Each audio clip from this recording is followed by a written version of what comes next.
Hey there, my name is Pravus and welcome to more of Ronald Big Money's Big Ambitions. In the last video, we set ourselves up a proper lawyer's office. It took me about a week to get some people trained, but in theory now, I have 2 lawyers who are hired and hopefully will be making me some sales at some point in the near future.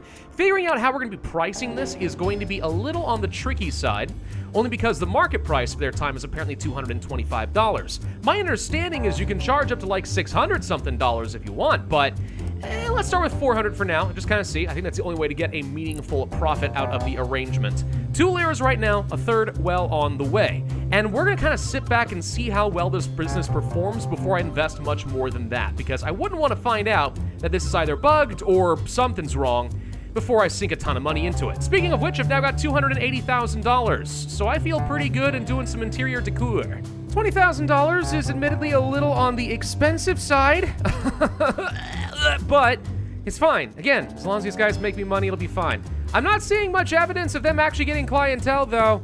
That concerns me a lot. Well, keep an eye on this and see what happens. I got a bad feeling that I'm messing something up. But I couldn't tell you what it is. I'm only 18. You think I'm supposed to know anything about law offices? I'm just giving it my best shot, man. Let's just go ahead and jump forward to the next day and see what the damage is. Still made $34,000, but that doesn't feel like any different from what I was expecting before. Let's take a look at this. Law firm. Okay, so it did make a very small amount of income. Very small. Okay, so we had like 13 clients in total. Customer service should start going up automatically because their skill is nice and high. I'm gonna have a 3rd lawyer added into this pretty soon. We might need to do some marketing if we want this to actually take off in any way. Maybe I can sponsor a YouTuber or something. Those integrated ads always seem so popular. People love watching those. Where's the nearest marketing agency? That's my question. There's one up over here. Perfect. I got a personal goal. Run a successful office building. Okay, so, I mean, I appreciate that you think that it's successful. I haven't seen any results suggesting that's true yet, but I'd like it to be true. Let's see, internet campaigns. Oh man, what's a medium one gonna cost me? $250 per day. I'll be honest, I don't think this is gonna be good enough. An internet campaign for law services? Yeah, I mean, like, what's the real reach of a local market or something like that, right? It can't be very good. Nah, we need billboards. Who can get me a billboard advertisement? Maybe city ads. Yeah, that's what I want for a law office. Hello, marketing agent. All right, for Methos, I would like, yes, billboards. Oh my gosh, that is so much more expensive. Wow, okay. Let's start with a small billboard for now. And if this feels like it's making a significant difference, we can go ahead and bump it up. And the important thing is, I've now got your phone number, so I can call you anytime I want. All right, now while we're in this corner of the world, there's a couple other errands I would like to do. For example, we have too much cash. And if there's anything I've learned, is that you're not supposed to just sit on cash. Cash is never going to really return anything for you unless you've invested it in some way. So let's go to Van Tander Bank. Hi, Van Tander. I would like to make an investment. All right, so let's see. We got Lace Global A. We've got Asia Dynamics and HG China Bonds. So we can invest this basically in the stock market. Not gonna lie, I don't like any of your options though. These all kind of suck. What about our good old friends at Jensen Capital? You guys remember that $15,000 loan you gave me? Yeah, we're back. In fact, actually, real quick, maybe I can just like pay that off. Is that an option? Yes, actually. We have 319 days remaining on the loan, but I can just pay off $13,000, no problem. And then on top of that, because you were so nice to me, I would like to see if you have any good investments. Euro Energy High, Franklin US, and Alliances Technology A. See, here's the thing. I see your risk down here, okay? I see the risk. What I don't know is if this is also associated with returns, all right? Because that's kind of what matters here. Am I picking like individual stocks or are these broad market-based index funds? Because like I could believe that this is an energy sector mutual fund or something like that, maybe, and maybe a higher risk tolerance goes along with that. But is this just like bonds? Because I'm young, I should not be buying bonds. Bonds are for cowards and old people. Sometimes those go hand in hand. Tell you what, we'll invest in the very low risk of Alliance's Technology A just to kind of see what's going to happen, and I'm going to toss a full $100,000 into this. This is a bit of a big bet, but I think in the long scheme, this is going to be peanuts, all right? It's just very important that people understand that when you're young in particular, you really ought to be buying stocks and not in bonds. That higher risk is something you can manage as long as the long-term investment over 10, 20, or preferably even 30 years ends up having a good average rate of, let's say, I don't know, 6 or 8% per year, which actually is not that far off of real life. Then you can make a pretty significant nest egg. I mean, that's what I'm doing with my retirement. I know. The trend these days is NFTs and Bitcoin. No, don't do that, all right? Tried and true, index funds, best way to go. But what about the single stocks? Yeah, that's just kind of taking a lot of risk. I mean, yeah, sure, I did that personally when I was in high school. At the age of 15, I started doing some investments and stock picking and stuff, usually in Australia and New Zealand because there was a favorable exchange rate at the time. And yeah, granted, by the time I went to college, I had made like $4,000. But I was kind of lucky on that in that I had my grandfather's investing tools, which was some pretty darn sophisticated tech, doing a lot of the market research I needed as far as the momentum of the industry, any global news, innovative techs, etc. It's a lot of work to do it well. You don't just throw stuff in the stock market and hope. That's gambling.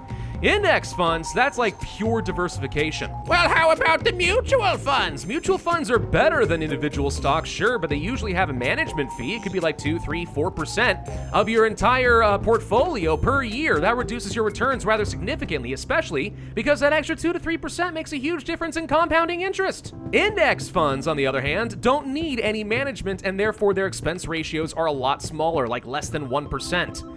Call me a boglehead, but that's the best way to go. Hey, we finished our training. Excellent. That means I can finally get a janitor and another lawyer assigned.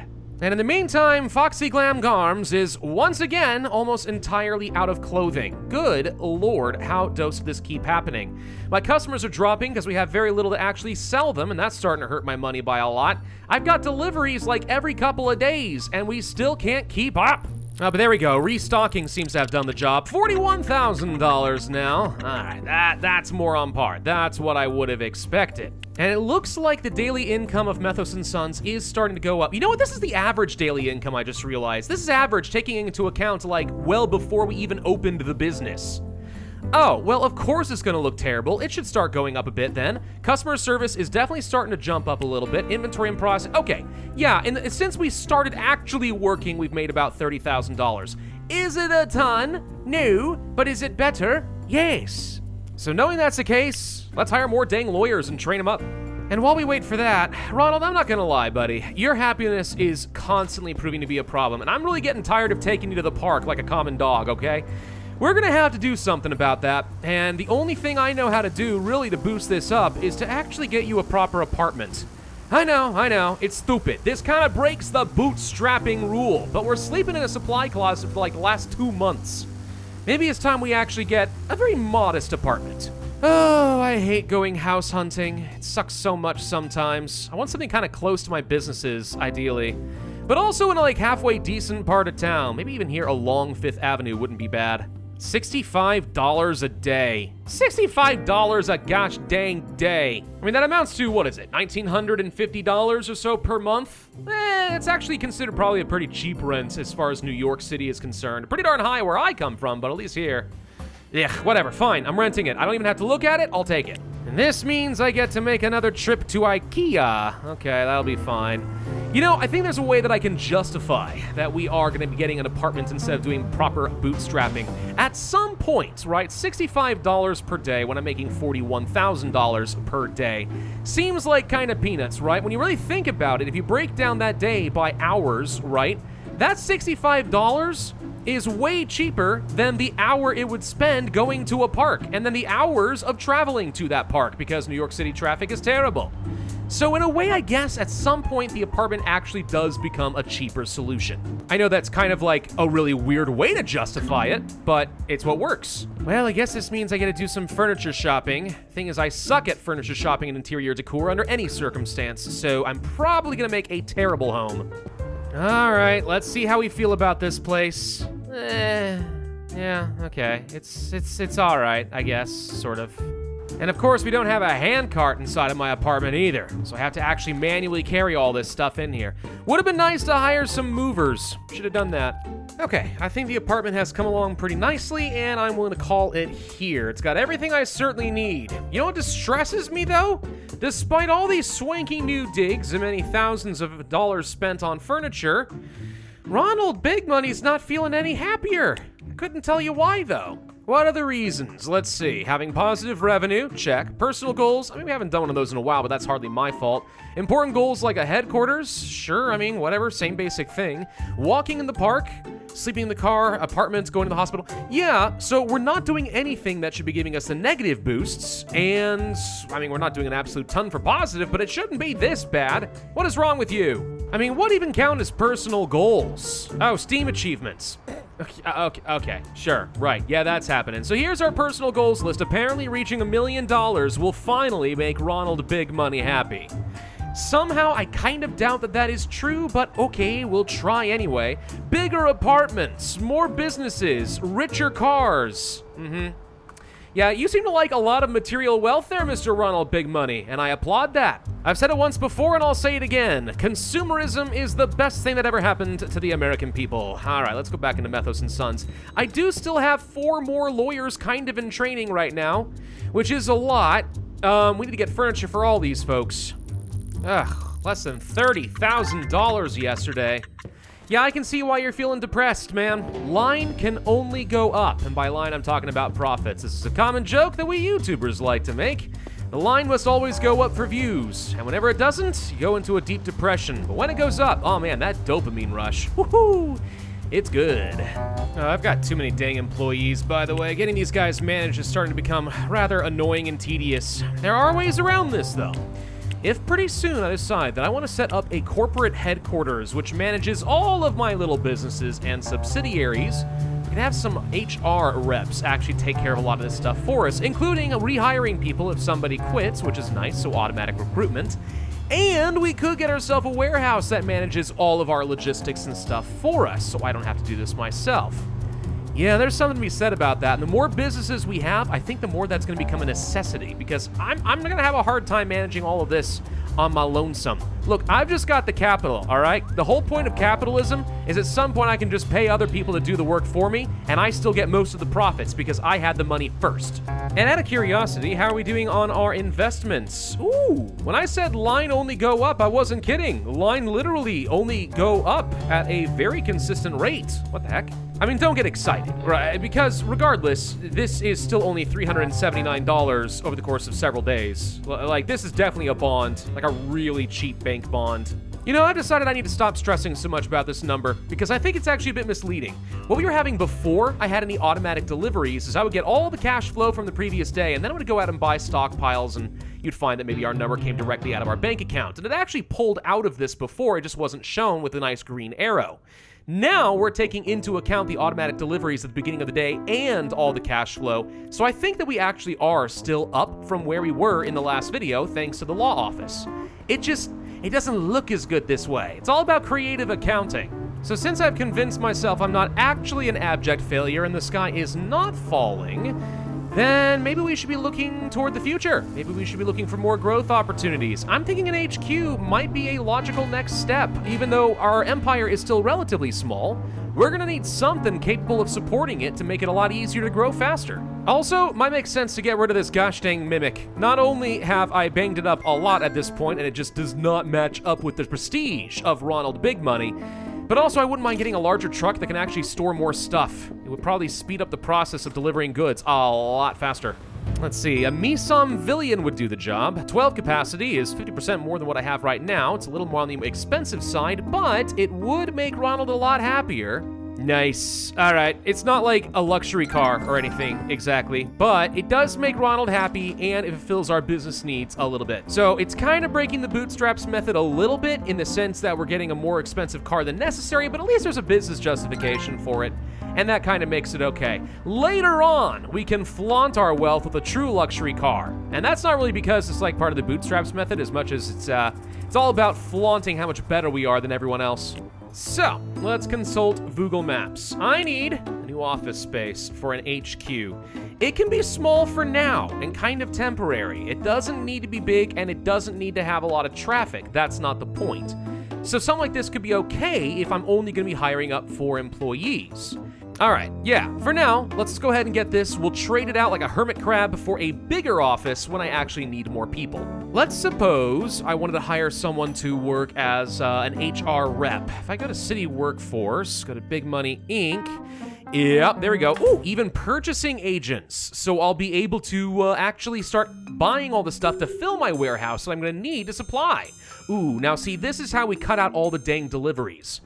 Let's also start thinking about another business we can open up, just for the heck of it. Are there any particular demands, let's say in the garment district, that I should be aware of? Alas, coffee, croissants, and donuts are all pretty saturated as far as businesses are concerned. Still, it would be nice to have it anyway, just so we can say, cool, look at the thing I've got. Or, alternatively, we say now's a great time to go ahead and get another office and start working on web development instead. I think the literal best place we can go for that is over here on 45 Fifth Avenue, way far away from everything else I own, which is going to be very, very annoying, I'm not going to lie. But we can hire up to 8 programmers in here, and I think that would work for me. And we're going to call this one the Endedu Solutions. Really cyber solutions, but alas, there's a character limit, so that's not a thing I can do. Blech. How about E-Solutions? I like that better. I kind of like what I'm doing here with this whole staggered desk approach. It might seem kind of space inefficient, and in a way, it kind of is, until you realize the real benefit here, right?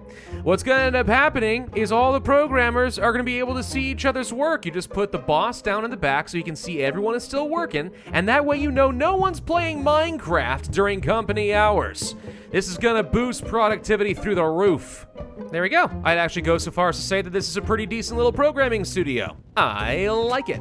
Training is still ongoing, but very slow. But once we do have things like a purchasing agent and a logistics manager, there are a couple more things we're gonna need. That would include a warehouse. If I can find one not far away that's of an affordable price, or at least large enough. We may end up having to get multiple warehouses, I'm not sure, but 96 square meters does not feel like much. 690 feels like a heck of a lot more. Might be excessive, if anything. Well, it's not as much as 1,200. All of a sudden, this looks very reasonable now, doesn't it? $71 a day in order to rent this thing. Honestly, I think that's gonna be fine.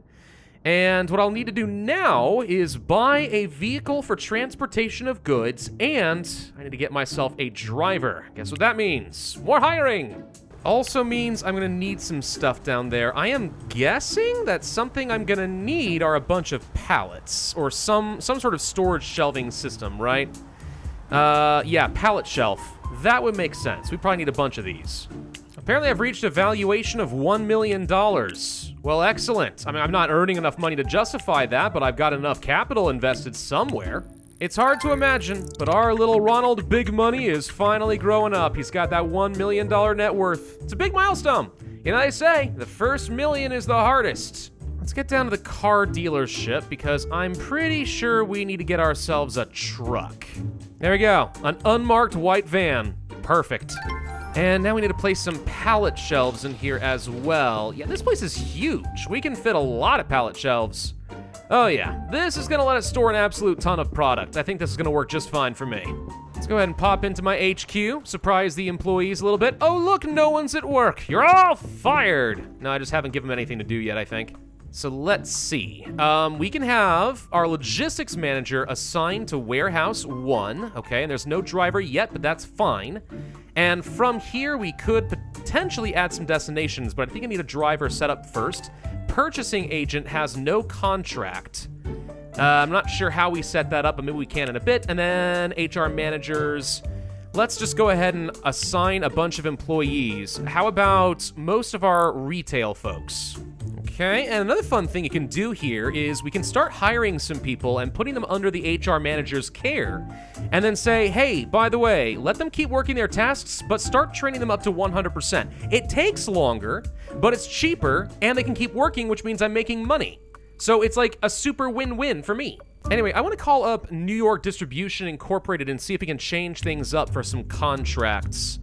No, that's not what I want. There's gotta be a way to say we want to build our inventory up to a specific point in our warehouse. That's what the purchasing agent exists for.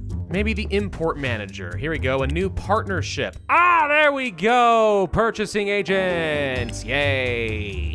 So every one day, we are going to try to get up to, let's say, 200 of each round of clothing. And if we find ourselves in a situation where I should already have the maximum amount of clothing, I'm hoping this means she doesn't keep ordering 200 every day, because that would be a very costly mistake. But if this works the way I'm envisioning it, we should be able to get clothes for a lot cheaper than going to Costco, especially because I trained Grace Reed all the way up to 100%. That should be a pretty massive import cost reduction. So I think we're gonna find that this makes our profit go way up and makes our logistics a lot easier to manage. Okay, so at our warehouse, we have ourselves a driver for my UMC deserts.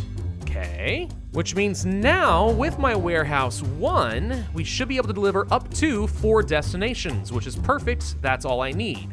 I would like you to deliver primarily to Foxy Glam Garms. Oh my God, okay, profit worked. Yup, $65,000 now. Yes, yes, yes. Okay, we have figured it out. In the meantime, by the way, how are we doing with things like our web development agency? Looks like people are pretty satisfied and we're getting a decent number of customers.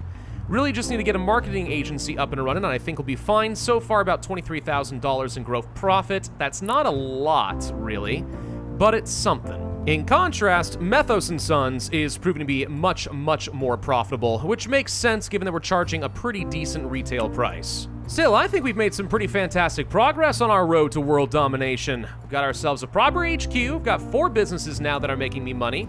Profits are looking fantastic, and if I can continue building on what we've learned in this particular video, Ronald Big Money is gonna hit the really, really big money. Not to mention, I did get myself a proper apartment, finally. And it does look, you know, kind of nice, I think. It turned out pretty well. Unfortunately, it doesn't make Ronald happy anymore. He just wants more and more and more. Aw, man, Ronald Big Money. The greed is gonna get you someday, but you know what? That is the bootstrap way, so I approve. Thank you all very much for watching. Hope you enjoyed this video. If so, I'd ask you to hit that like button, leave a comment, subscribe, make sure you hit that notify bell. And I will see you guys next time.